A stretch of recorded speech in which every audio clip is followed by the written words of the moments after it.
Father, I've got an article here entitled "Two Eminent Churchmen Agree." Yes. That there actually is, this is a shocker to a lot of people. Yes. That there are satanic practices going on at the Vatican. Could that be true? Yes. You want to say that? If I was a lawyer and you were on the witness chair, I'd say, would you say? It's out loud. Yes. Yeah. Yes, it is. Now, when we say in the Vatican, it's at a certain level, and there's no doubt about it that there have been and still are practices that are formally venerating Lucifer, the prince of this world. There's no doubt about that. The Vatican itself has about 8 resident exorcists. And it uses those both there and in the 2 other cities that are devil-ridden in Italy, Milano and Torino. Milan and Turin. But there's no doubt about it that satanic or Luciferian practices, because it's really of the prince, and his name is Lucifer. It's really of the prince that these, in veneration of him and service of him, that these actions have taken place and do take place.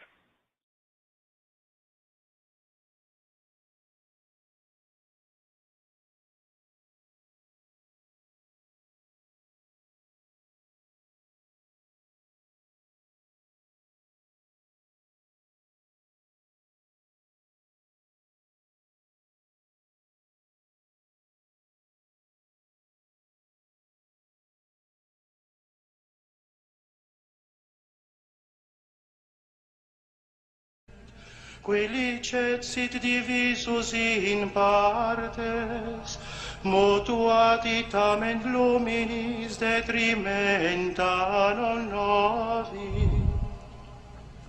Aliture in liquantibus ceris, quasi in substantiam preciose oius lampadis, apis mater reduxit.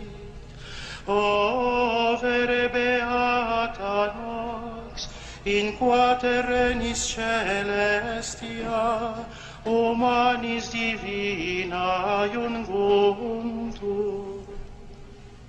Oramus ergo te, Domine, ut cereus iste in honorem tui nominis consecratus, ad noctis uius caliginem destruendam, in deficiens perseveret,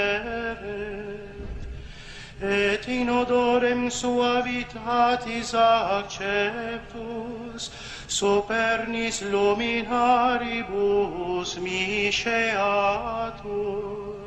flammas eius, Lucifer matutinus inveniat. Ille inquam Lucifer qui nescit occasum, Christus filius tuus,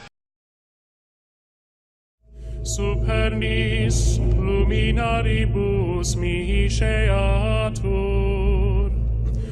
flammas eius, Lucifer matutinus inveniat. Ille inquam Lucifer qui nescit occasum, Christus filius tuus, qui regressus ab inferis, humano generis serenus iluxit, et tecum vivit et regnat in saecula saeculorum.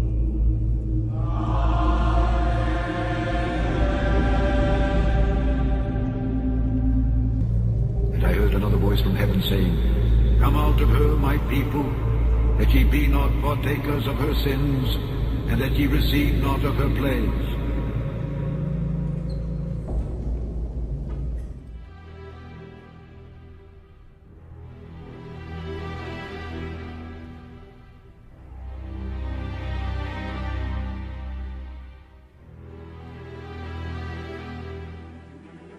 Freemasonry is the center and queen of secret societies, binding members to secrecy by fearful oaths.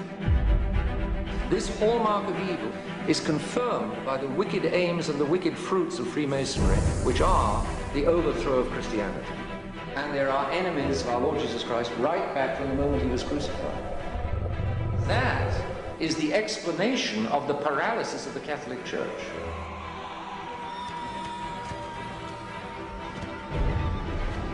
The paralytic state in which the Catholic Church is. The Freemasons are in control and Satan has been enthroned. And until some pope has the power and the courage to chase the devil out, a large number of the leading churchmen are at the service of Satan through Freemasonry.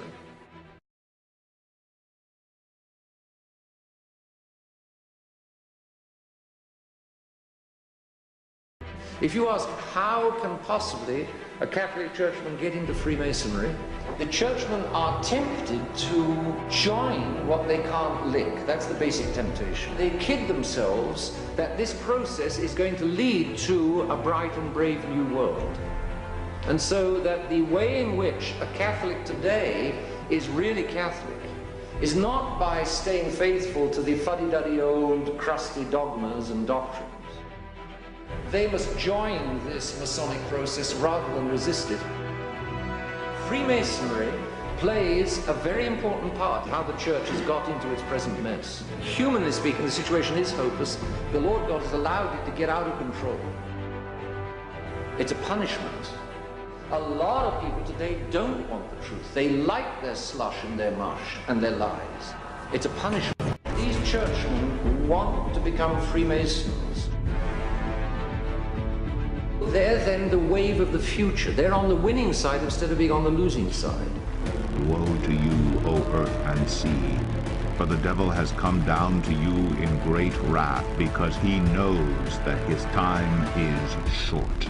If you take this old-fashioned view of Catholicism like we're taking, we're absolute losers. We've lost. It's hopeless. The future is dark, humanly speaking, dark, dark, dark. There is no hope virtually. The Masons have won, the bad guys are in control, and there's no future. When we are successful, and we will be, there is a clear clash, a clear and head-on clash between Jesus Christ on one side and Satan on the other, which is the mainspring of history.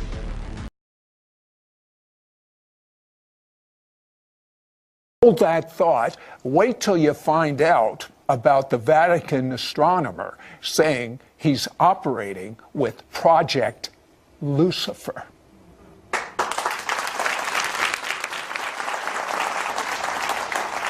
Okay, I promised you we would find out this great Catholic astronomer, the #1, is operating with something called Project Lucifer. What is that? Well, up on top of Mount Graham in Arizona, there's an observatory complex. It consists of 3 very high-powered telescopes. One is the Vatican Advanced Technology Telescope. There's a radio telescope, and then there's one called the Large Binocular Telescope. This is the most powerful telescope in the world. In fact, they told us they can get better images of space than the Hubble Space Telescope can. Now, attached to this telescope is an infrared camera named Lucifer, which is really a kind of an odd name for a camera. And you know, from the information that we gathered, this thing was named by the Max Planck Institute and some German astronomers. But the Vatican is part of this conglomerate up there, that they're all working together. Right. Tell me a few of the things they're telling. Well, first of all, the day that we spent it on Mount Graham, the entire day there, we had the Jesuits speaking to us face to face. We also had systems engineers. It was astonishing, the access that they gave us. And one of the things we found amazing in the use of the Lucifer device and even the other telescopes is how commonly the astronomers spoke of UFOs. We were just taken back by the fact that it was almost a nuisance to them that there are so many. I have to tell you, UFOs, I mean, I think that's like science fiction, to be quite candid with you. But I told my staff about this interview, and one of the staff members said when he was 12 or 13 years old, he saw a UFO, and they visited him and talked to him. I mean, and that's just a small group of people. And statistics say 1 out of 2 people in America believe in UFOs, unidentified flying objects. And we're hearing now reports all over the world.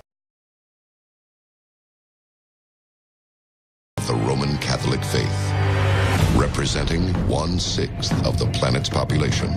It is one of the world's oldest and most powerful institutions, either at the center of faith or controversy. Most recent and shocking that this holy order could be part of one of the biggest cover-ups in UFO history. The church is getting ready to embrace life outside of planet Earth as part of creation. According to UFO theorists, Vatican officials have possessed knowledge of alien life for centuries. A claim so explosive and world-changing that generations of popes and cardinals have categorically denied the accusations. But what if the claims are true? It's believed even to this day that not everything has been revealed. In Rome, the subject, life on other planets, its possibility, and its ramifications. They're literally putting up a neon sign saying, "We're down with ETs." But the biggest bombshell may be what they found underneath the Vatican. Coming up next, a repository of Vatican secrets that's existed for 500 years is opened up, and shocking new images could reveal the ultimate discovery, remains of an alien being. The Vatican has denied the existence of extraterrestrials since the creation of the Church. But recently, Vatican officials have publicly acknowledged the likelihood of alien life. This dramatic reversal of Vatican policy demands an explanation. What does the Church know? Or what have they found that causes them to reverse a 2,000-year-old opinion? The answer to this may be found within the Vatican Secret Archives. It's thousands and thousands of volumes, and it's been kept for well over 1,000 years. This is bigger than the National Archives. And according to alien theorists, it is here that the Vatican keeps reports of all investigated UFO occurrences, far from prying eyes. The Vatican Secret Archive is approximately 52 miles of shelving, we're told, and over 32,000 archives. What could possibly be in there? 1977, U.S. President Jimmy Carter is one of the only presidents ever to claim to have seen a UFO. Carter intends to publicly reveal all the information the U.S. government has on alien existence. He asks the Library of Congress to reach out to all possible sources regarding UFO intelligence. But when the library's contacts reach out to the Vatican requesting disclosure of all files with evidence of alien life, the Vatican refuses, twice. But the secrets hidden within the Vatican can't stay buried forever. Now, new evidence may prove the Vatican is hiding actual aliens from the public. Unsealed case file, the alien skulls. Here's a strange story. In 1998, there were excavations being done under the Vatican Library. And one of the workers on the excavation team found some strange skulls. They were elongated, extended skulls. They looked like what you would think a gray alien skull would look like. The oversized, slanted eye sockets, the relatively small nose and mouth, the dome-like cranium. The similarities between its structure and the heads of the gray alien, the ET life form most commonly described by witnesses, are obvious. But why are skulls allegedly under the Vatican? If these bones could talk, what stories would they tell?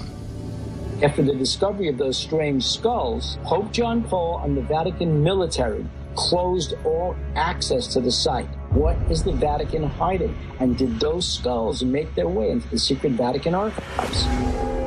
The Catholic Church has had 1,500 years in which they could have recovered alien bodies from their investigations into unexplained sightings. Could these skulls be the remnants of aliens who once lived in the Vatican? The Vatican is built on the ruins of ancient Rome. And underneath the Vatican is what's known as a necropolis. A necropolis is a vast burial ground. So there could be skulls dating back not just 2,000 years from the birth of Christ, but all the way dating back to the beginning of Rome. Perhaps the conclusion was best put by a nun who stated, "Whatever those remains represent, there's a reason why the good fathers buried them there, to be forgotten."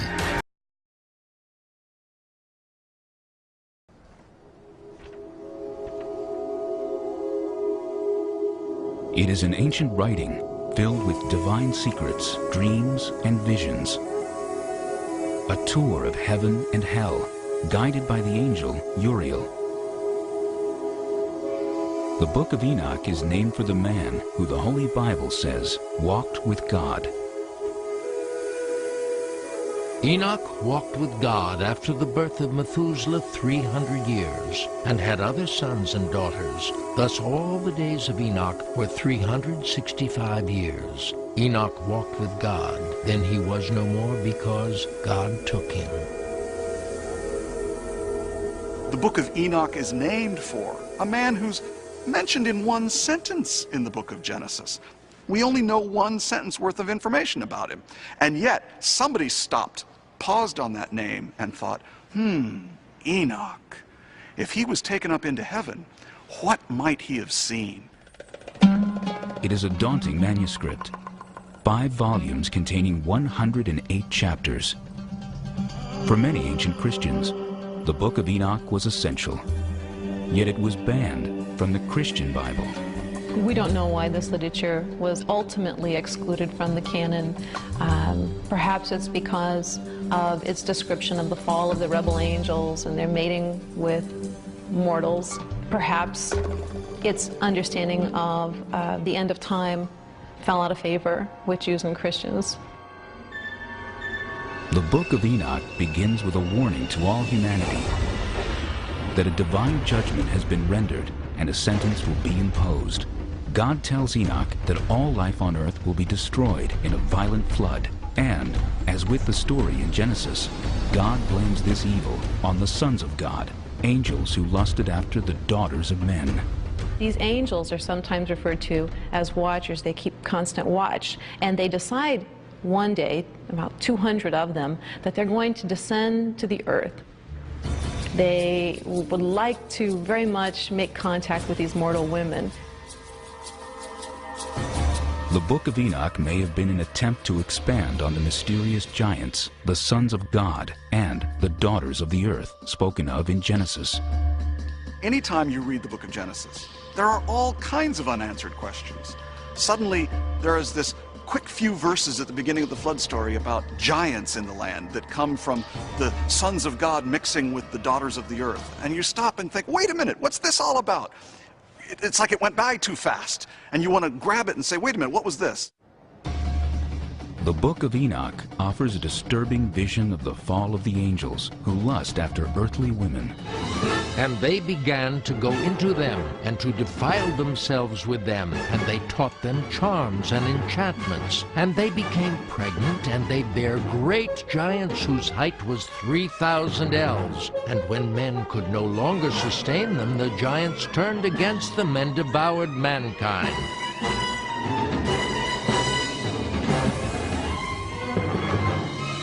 That these angels have crossed over this boundary that they shouldn't have. They were spiritual beings and they were to remain as such.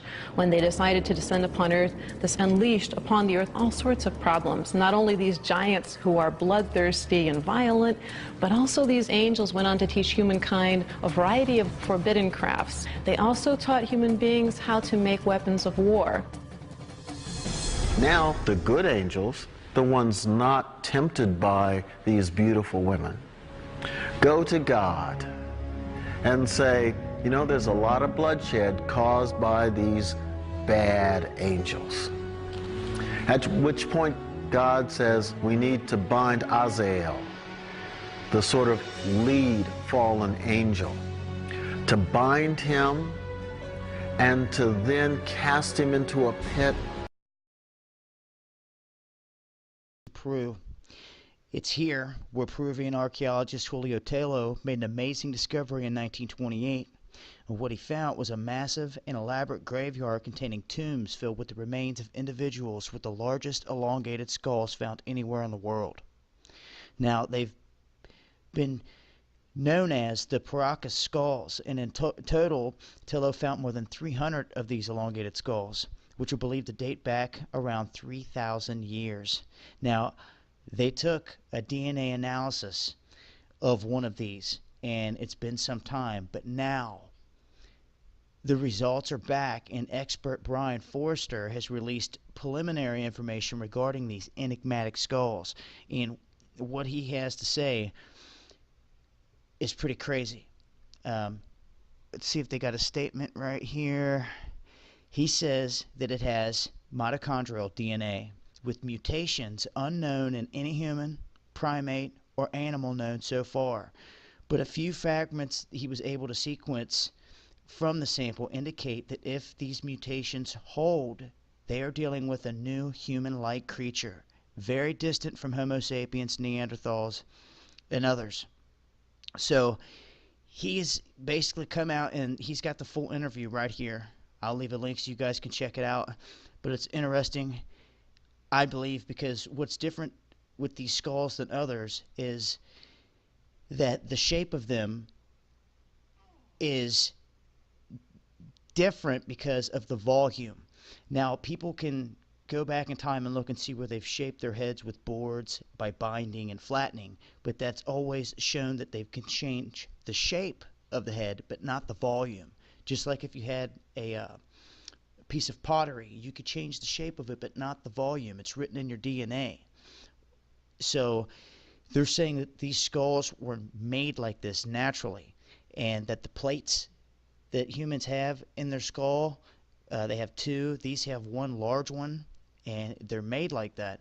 Very interesting information. Nonetheless, as they get more results, I'm sure they'll be even more interesting, and I'll make sure I share them with you as well. But interesting story so far on the preliminary results, and we'll see what comes of it from here. But it's no secret to me, I believe you're looking at the Nephilim. Straight up. I'll leave links. Till next time, this has been Dabu7. Eyes open.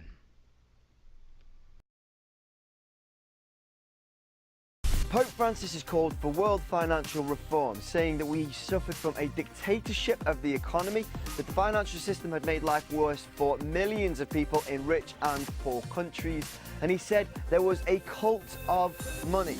Now, this was interesting to hear from Pope Francis, since the Catholic Church and the Vatican are well known for having a huge amount of wealth. So we thought we'd put together a list of the Catholic Church and the Vatican's top 10 most valuable assets. In a New Statesman article from 2011, the Pope was named the third biggest landowner in the world. The land he owns includes the 110 acres that make up the Vatican City inside Italy, plus around 177 million acres from land plots all over the world that are owned by the Catholic Church. Only King Abdullah of Saudi Arabia and Queen Elizabeth of the UK own more land than the current Pope. According to an investigative report by The Guardian, Mussolini's fascist regime gave the Vatican a vast sum of money in the 1920s in return for papal recognition. The Vatican used that money to set up a secretive property portfolio now worth more than £500 million. It includes 30 St James's Square, 168 New Bond Street, property in Coventry, Paris and Switzerland. The Vatican claimed the money was given to them as compensation for lost property. The Vatican itself, with all its museums, is quite a good earner. It receives up to 5 million visitors a year, charging up to €16 per ticket. And then, of course, there's all the memorabilia on sale inside as well. A very tidy earner indeed. The Vatican owns a mind-boggling collection of artworks, including world-famous pieces by Michelangelo, Caravaggio and Raphael. There's no way of telling how much they're all worth in total. But if you imagine that this Raphael sketch sold for close to 30 million quid on its own last year, then imagine rooms full of his paintings and hundreds of rooms full of the world's greatest painters. Well, Peter Watson suggested the church could raise around £17 billion for the poor by selling off the Vatican's artwork. Then there's all the other ones around the world. There's even a theory, which we've read, that if the Catholic Church decided to sell just a tiny fraction of its art collection, it could cause the world market to collapse. 2 years ago, a report in the German newspaper Die Welt claimed that this publishing company was distributing porn and erotica. After the scandal, it was widely reported that the church was about to sell off the company, but when we looked on the website, we noticed it says this. The company faces the daily challenge of harmonizing its Christian worldview with the requirements of the market in a convincing manner. It focuses strongly on its values. Verlagsgruppe Weltbild's shareholders is made up of 12 Catholic dioceses, the Association of German Dioceses, as well as the Soldaten Seelsorger Berlin. In 2002, the Vatican dismissed reports that a brothel was operating on church grounds in Moscow as smears. A statement from a papal spokesman said that Franciscan friars had let out a flat on church property to someone who, without their blessing, then used it as a brothel. The Vatican condemned the behaviour, saying it was part of a despicable operation to discredit the church. So we'd like to make clear that we are not saying that the Vatican makes money from brothels. According to Berlin political scientist Carsten Frerk, the Catholic Church claims that it is poor, but the truth is that it hides its wealth. His book, The Violet Book of Church Finances, estimates the cash assets of the church's legal entities at about $50 billion. Yes, billion with a B. The Economist magazine said that the annual spending by the Vatican and church-owned entities in the United States alone was about $170 billion in 2010. To put that in perspective, the tech giant Apple has a cash pile of about $145 billion. In addition to gold chalices and other valuable items owned by individual churches around the world, over the past 2,000 years, the Vatican has built up a huge amount of jewels and other ornamental items. Among the collection are the fishermen's rings that have been individually made for each new pope. They're the ones that you'll see being kissed by heads of state. The actual value of these rings isn't known, but to give you some idea of their worth, Pope Benedict's ring was made up of 35 grams of pure gold and took 8 artisans working 15 hours a day for 2 weeks to make. It's not all take, though. According to that Economist survey, the church is the largest charitable organisation in the States, distributing nearly $5 billion of aid to the poor in 2010 alone. A declassified 50-year-old Treasury Department memo written by Emerson Bigelow, yes, that is his real name, suggested that after the fall of Nazi Germany in 1946, members of the fascist Ustasha government of Croatia sent 350 million confiscated Swiss francs to the Vatican for safekeeping. The Vatican flatly denied this claim and said there is no basis in reality to the report. Truth be told, it's impossible to accurately estimate the true value of the Catholic Church and the Vatican because its investments and assets are so well guarded. A simple stroll around the Vatican City should give you some idea of the wealth the Church has accumulated over the years. But the new Pope does seem to be shaking things up a bit. While the former Pope, Benedict, was well known for his fashion sense and love of custom red loafers, the new Pope Francis seems to take a much more humble and austere approach to getting dressed. Not only did he opt to wear black shoes instead of the traditional red ones for his first public appearance, but he also rejected having a fisherman's ring especially crafted for him, instead choosing to wear a silver ring that was originally made for Pope Paul VI. Whether this more economical approach to papal life will spill over into Pope Francis selling off some of the Vatican's assets, however, is yet to be seen.